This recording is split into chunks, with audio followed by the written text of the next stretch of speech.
Okay, we got Peter on today, which I'm super excited to have for two major reasons. One, we're talking about a very, very important topic, which is customer service, which should be the forefront of any company. And two, Peter is a Village Craft and Candle employee, so he's part of the family, and it's super exciting to have him. So thanks so much for joining on, Peter. Hi, So everyone. pumped to have you on. Why don't you kind of give everybody a little bit of an intro, who you are, what you do for Village, and the wonderful world of customer service that you oversee. So please, stage is yours for the intro. Yeah, for sure. So, hi, everyone.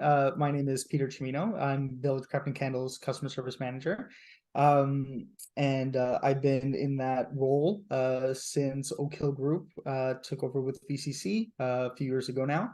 And yeah, so essentially, as we've been growing VCC as an online brand, I have been tasked with keeping customer service alive and breathing Yeah. because as everyone knows, we started from small town, small store beginnings, and we wanted to really keep that spirit as we moved into the e-commerce space. And so that's really been my focus, has been just creating the customer service experience that our customers are enjoying.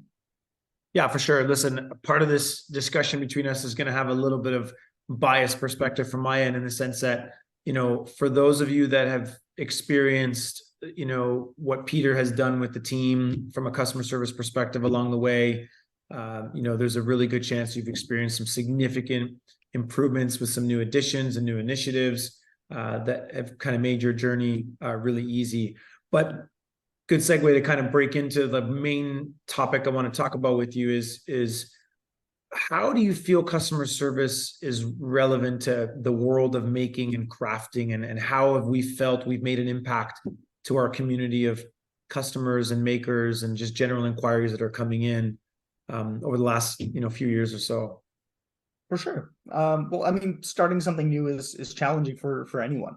And in a space like candle making, which is, it's largely a creative and artistic space, but it's really built on an understanding of science and scientific progress, rigorous testing. Like there's a lot to it. And so having people that you can get in touch with to get support or advice is something that we think makes a huge difference.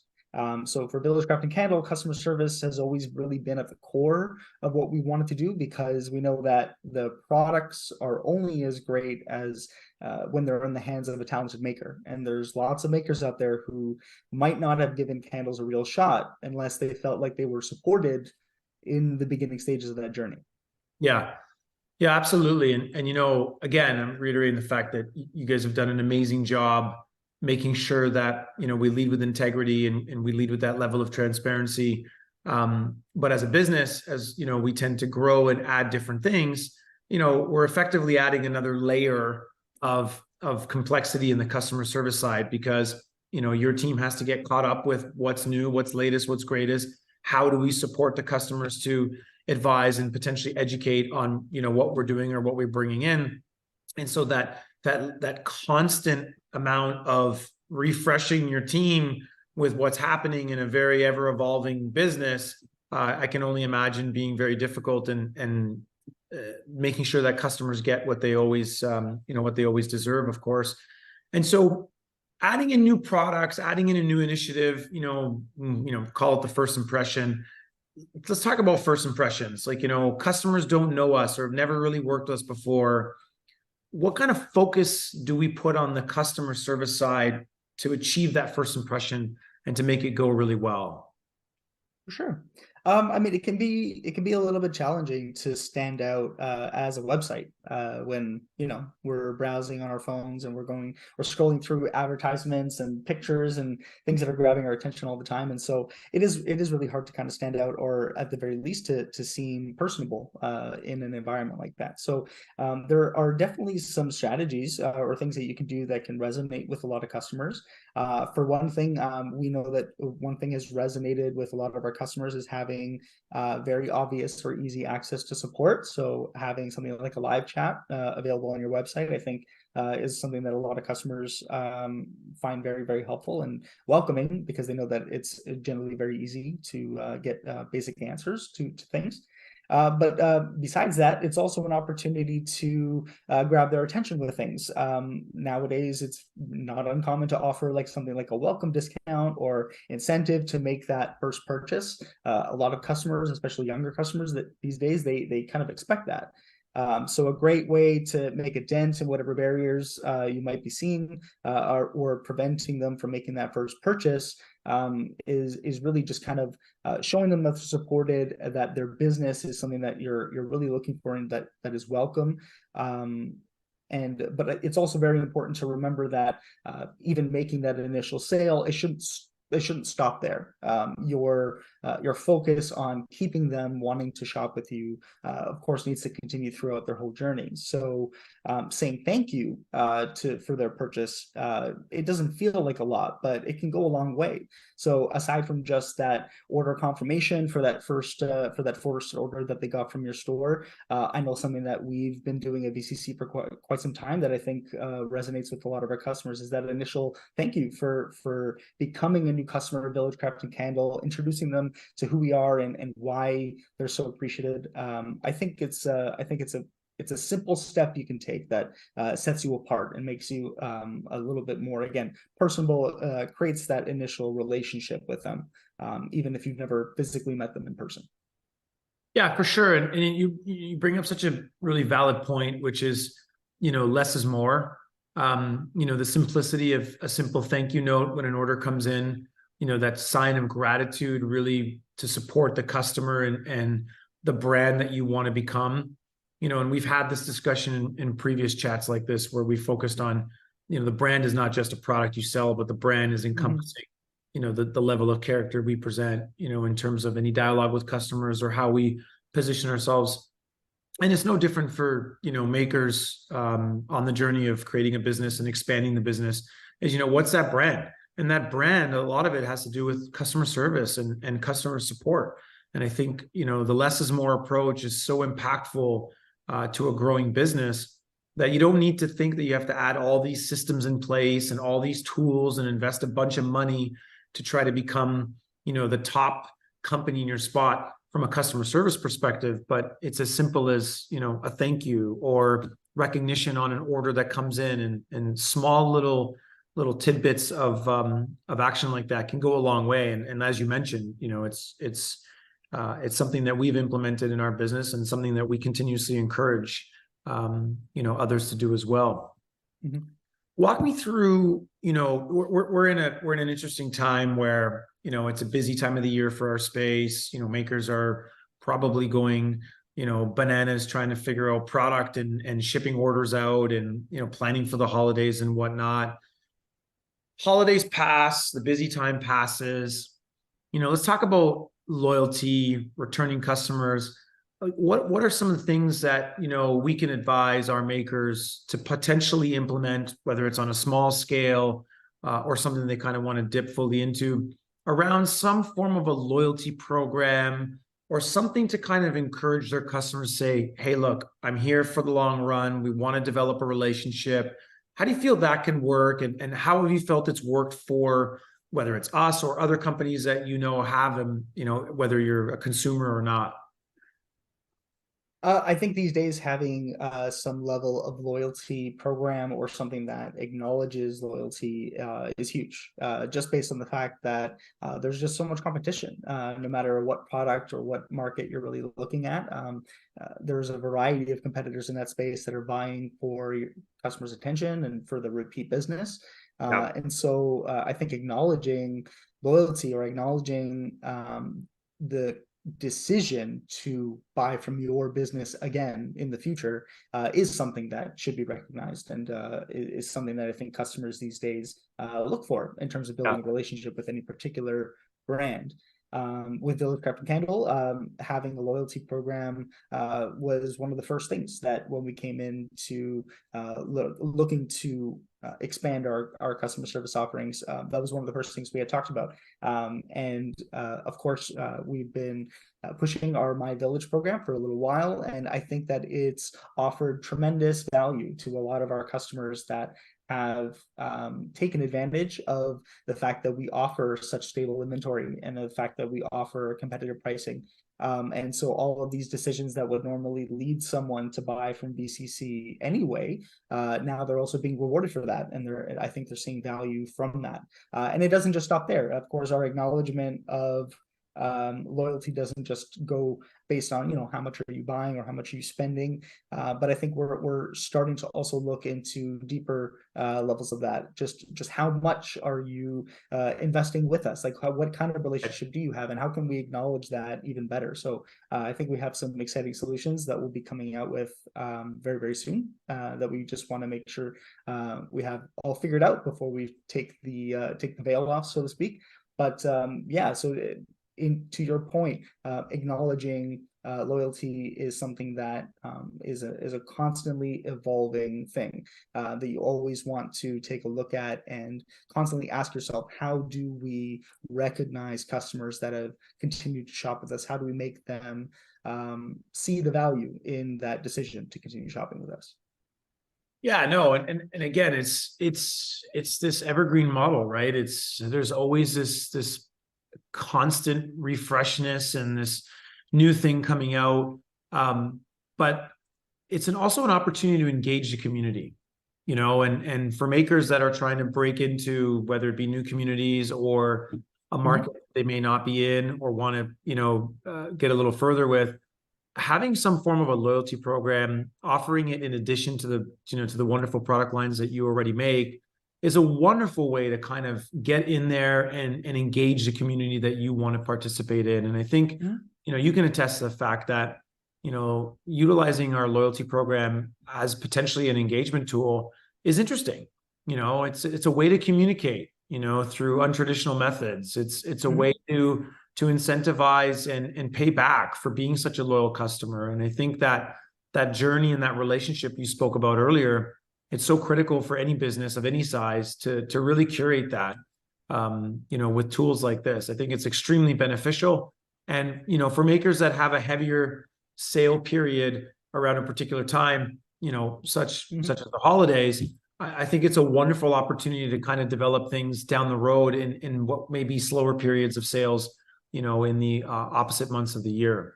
So I think that's a great opportunity to kind of leverage, and to Peter's point, something that you can easily work with and develop along the way. Pete, let's flip the switch a little bit. Let's talk about feedback, reviews. I'm a small business. I'm getting a customer that may not be happy with what we're doing, doesn't like the product.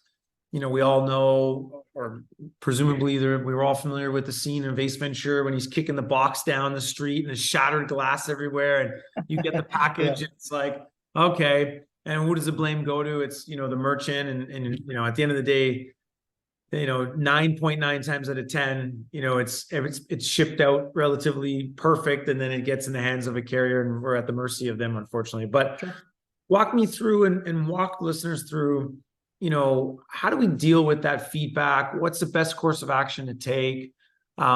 Is there any proactiveness to that we can apply? And I guess more importantly, how do we soften the landing?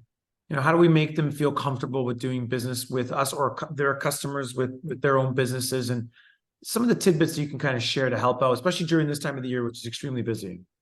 Yeah, for sure. I mean, all great questions. And yeah, that example of the Ace Ventura with the packages, very, you know what, that is often what I picture some of these. I get photos from customers, and that is what I picture some of these the journeys that some of these packages take to get to customers. That's often what I picture. But I mean, you know what, in when it comes to customer service, anyone that's worked within customer service, you know that working with customers can be tremendously positive and uplifting and rewarding. It can also be incredibly challenging because working with, when it comes to feedback, it can be very challenging to work through it and to first and foremost not take it personally. So I think when it comes to feedback, my absolute kind of rule when it comes to that is let the customer know how much you appreciate that they've taken that time to share the feedback with you, because for better or for worse, not everyone does. There are going to be a lot of customers who just will have a negative experience with either your product or your service and just won't say anything and just move on and shop with someone else. And you'll never really get that opportunity to learn from that experience or to grow from that or to develop a new strategy for next time.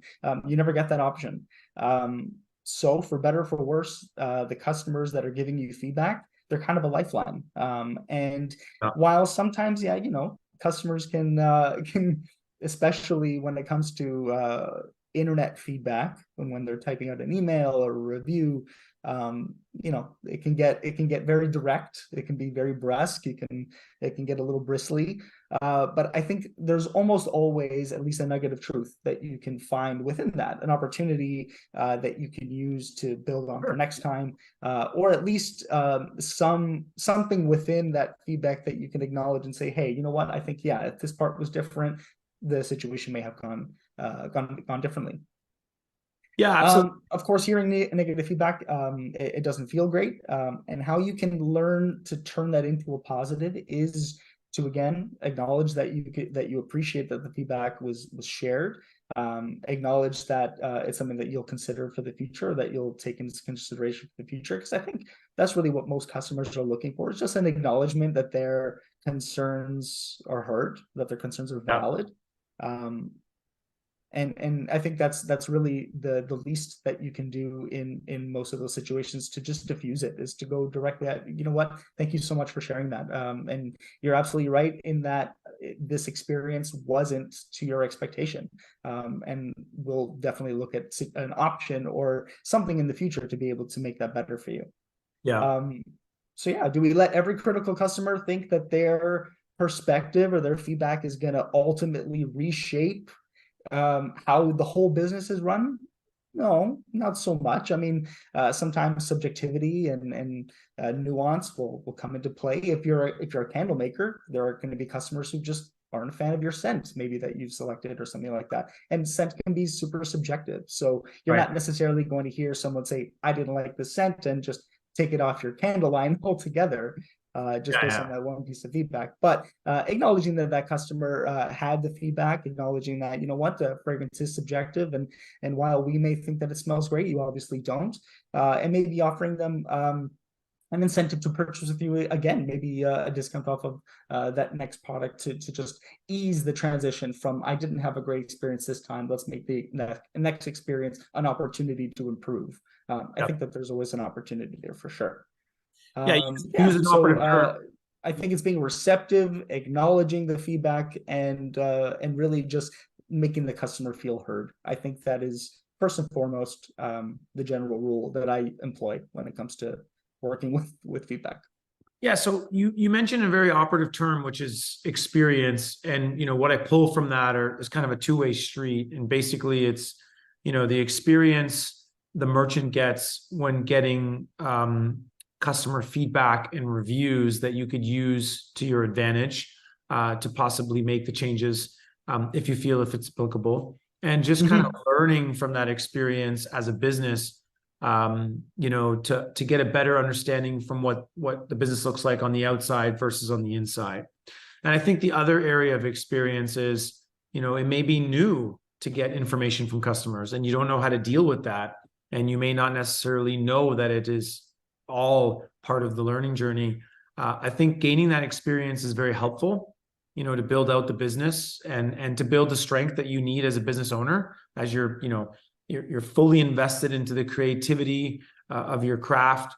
You're fully invested into the development and the growth of your business. Being curtailed by a piece of feedback that may not be something you want to hear, I think is part of the journey. I think it helps. It's an experience that is doesn't really have a number on it. It's got infinite value to it, and I think anybody can appreciate when you get that, what happens on the other side when you learn to accept and grow from it, right? So I appreciate that a lot. One of the things that we've done for forever at this point, and I think one thing that we encourage people to do, is social proof. The ability to kind of like display what customers are saying on your website. People buy from technically what other people have bought, and that habit of looking at what other people have done helps. and Mhm. don't be shy on kind of putting that social proof on your website, right? And maybe you can speak about the importance of having that, and just to kind of validate the brand and validate the fact that, you know, we're selling to other people like yourself, and here's what they say about it, to kind of help with that. Yeah, for sure. I mean, I think both in terms of reinforcing your brand's presence and just how real you are, because that's kind Yeah, of a big deal when it comes to good even just work. becoming a brand in today's marketplace, is just being like feeling like you're a real brand and not just sort of a random name applied to a product and poof, you're there and you're gone. There's definitely an element of legitimacy that you can give yourself, of course, when you have that social proof. But I think there's also an element of creating and cultivating community, because if the people that are either purchasing from you or engaging with your business are using that in their daily life, and they're sharing it with their people, For sure. reinforcing that within your own community, of course, invites other people within it, shows that you acknowledge them, that of course that you're excited by what they're doing with your products, your services. So I think it's a great way to start to also cultivate that relationship and have them sort of giving you props for things with reviews. You're giving them props for things. It's kind of like high five central. It's Yeah. great. I think it's a great thing. Yeah, no, for sure. And it helps. It really does. And I think it's something that should be included in everybody's you know, store, website, physical retail. I think in any way where you can actually articulate that, that would help for sure, big time. Um, Mm-hmm. Dude, I want to touch up on one last thing before we kind of wrap up here. But you know, the extra mile, you know, we talk about this all Mm-hmm. the time. You know, what's that extra mile that we're doing?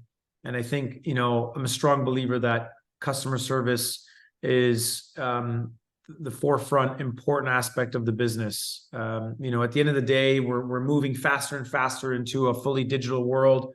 But you know, I don't know about anyone else. I like speaking to other human beings, and so Mm-hmm. you know, people buying from people. I think you guys have done an amazing job being available, being real, and also being there.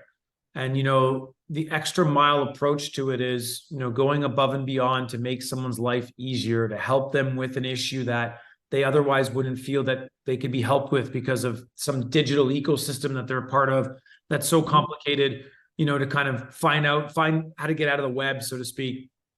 Tell us and our listeners here, give me an extra mile story that maybe we've experienced, and perhaps what is a form of extra mile value that someone can provide that customers may not be expecting. Yeah, I mean, extra mile stuff is really where you have an opportunity to surprise and delight. At the same Mm, time, it can be this really tricky needle to thread, so to speak, because what you want to be able to do is look for those opportunities to surprise and delight your customers, of course, especially when something doesn't go right. Like that's going to be first and foremost the opportunities that you're usually looking for, to be like, how sure. can I make this right for them? How can I go above and beyond to make this right? The important thing that a lot of people want to keep in mind, of course, is being able to thread that needle of maintaining expectations. You don't necessarily want that to be the basis for what they expect at that point forever now, because all of a sudden it stops feeling like an extra mile exception and it starts feeling more like this is just the standard of how we do things, which in a lot of instances can't really be sustainable. Right. So I think the important thing in those situations is always to just be as clear as possible in terms of setting expectations, that, you know what, while this isn't normally how we can go about this, or this isn't normally how we would go about solving this, your experience in this situation really wasn't to our expectations, and it wasn't to your expectations. And so in order to make that better, or to help you see that, like, we really value your time and your business, this is what we want to do for you. So I think in an example like that, you're reinforcing that, while it's not something that you necessarily want to reinforce is happening all the time. It's something that you're doing because you're acknowledging that their experience needs that. It needs that a little bit of extra, a little bit of something to really show that, you know what, our expectations for how customer service should be better than this, and so we want to get you there, sort of thing.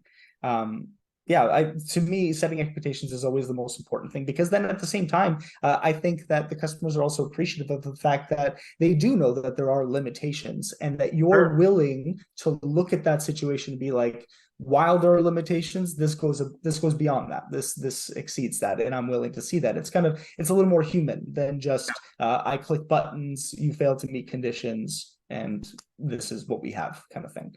Yeah, So exactly. it can definitely be tricky, but I think ultimately it can be very valuable. Yeah, and it's, love that answer. And I think you touched up on such an important point.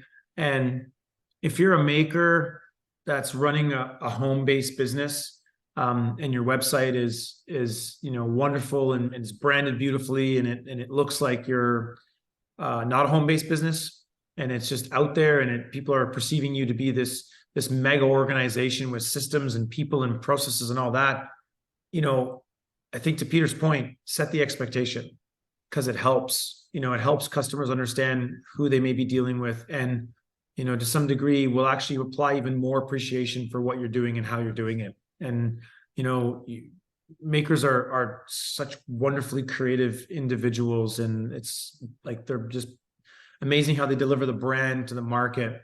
And at times, that level of creativity and success in that arena can hurt other parts of the business, not being able to deliver fast enough, not be able to package an order fast enough, not be able to handle a customer service issue as quick as a customer may expect to. Setting that expectation is so helpful.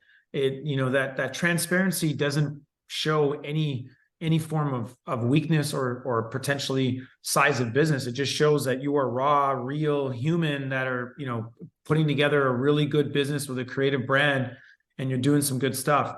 That goes a No, lot. Goes a lot. and that's an awesome thing that you actually just brought up there, was that the fact that that extra mile, or the idea of the extra mile in setting expectations and whatnot, it doesn't have to always be reactive. It doesn't always have to be to win back a situation that has gone poorly. The extra mile could be in how you deliver those expectations to begin with. How clear are you about your order lead times? How clear are you about what they should be expecting as far as the quality of the product and whatnot? What should they be expecting from that experience? If you're upfront and if you go above and beyond to ensure that all of that is clear and all of that is understood beforehand, 9 times out of 10, that's how you're avoiding the Right. the escalations, the situations where customers are upset by a situation, because most of the time a customer is going to escalate when they just feel like their expectations have not been met. If they felt like that, you said your order was going to be ready by X time and it's past that time, if in that a moment approaching that, you're like, what, I know I'm going to be late with this order. If I let them know ahead of time, I promise you, most of the time, and I from experience, customers Yeah. will appreciate that, as opposed to trying to win them back, having the order go out a couple days late, having them reach out to you and then reacting to it. So going the extra mile doesn't always have to be a reactive win back. It can also be preemptive, making sure that you're giving the customer as clear a picture of what they should expect from that interaction as possible. Love it. And I'm going to flip the script and go completely opposite direction, because it's like the burning topic now, and we all talk about it, and people are maybe thinking it's too early, or when do I start? The power of AI on customer service. Let's talk about, do you introduce it? How do you implement it? What is the business's perspective and expectation as to what they should be getting out of it? Walk us through it. You're living in it right now. What can you share about AI and its importance, or maybe perhaps in its infancy stage right now? How is it applicable to our world in CS with the crafting community? For sure. I think AI, like most new tech things, it's obviously very popular right now. It's at the forefront of what most people are talking about. And I think there's always kind of a willingness to just dive headfirst into it and, let it try and handle everything possible.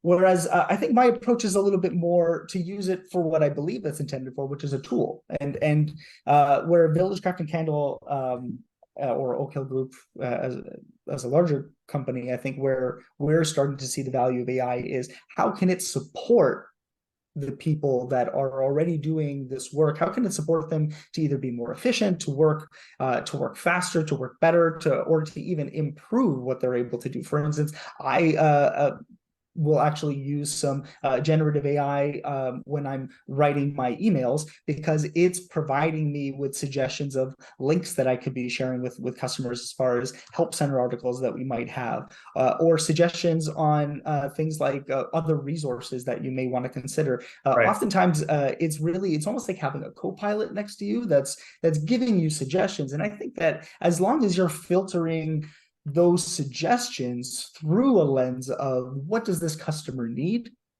truly what does this customer need, and not just a broad understanding of it, I think that's really where you'll find the most success. And I think that's where our agents have found the most success with it, is in using it as a co-pilot to guide us through how to best explain something. Sometimes I might think that I might be really good at explaining a concept, but once in a while I'll throw it through the generative AI, and when I read how it rephrases it, you know what, it's taken some opportunities to change the language, put it together in a little bit more of a simplified format, and I found it really valuable. So I think with businesses of various scales, you'll find value in using it as a tool.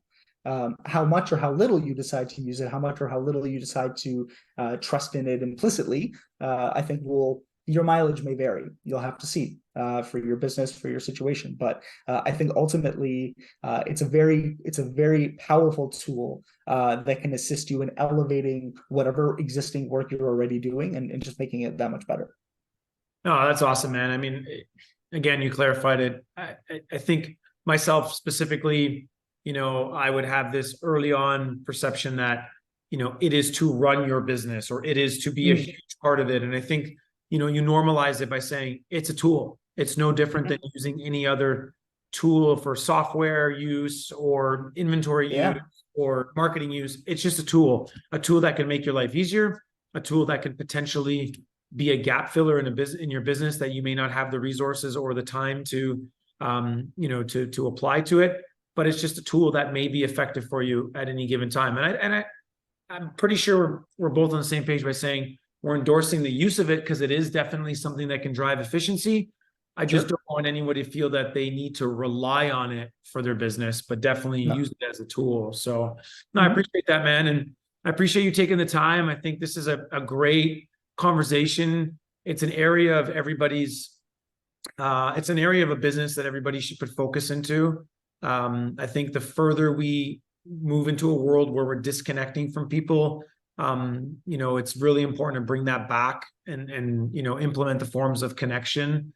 I think it's such an amazing opportunity to be connected with people, and we're choosing a different buying habit. We love buying from people, and I think that digital world is making us feel like more and more disconnected. How do we apply certain initiatives that you and your team have been doing so successfully to provide that realness to it, right? Which is super awesome to see continue to grow. Dude, I love you. Thanks for coming out and doing this. This is amazing. Thanks so much. How can anyone find your team at the customer service level? Yeah, so for anyone interested in getting in touch with us, you can easily get in touch with us using the live chat. That's at the bottom right of our website. There's a live chat bubble. That's a very easy way to get in touch with us. Alternatively, we do have a great contact us page that you can use to reach out to us via email. Perhaps if you want to attach images, things like that, a little bit more of an intensive question, perhaps. But yeah, those I would say would be the best things. And then, of course, we also respond via social media, Instagram, Facebook, a few different channels.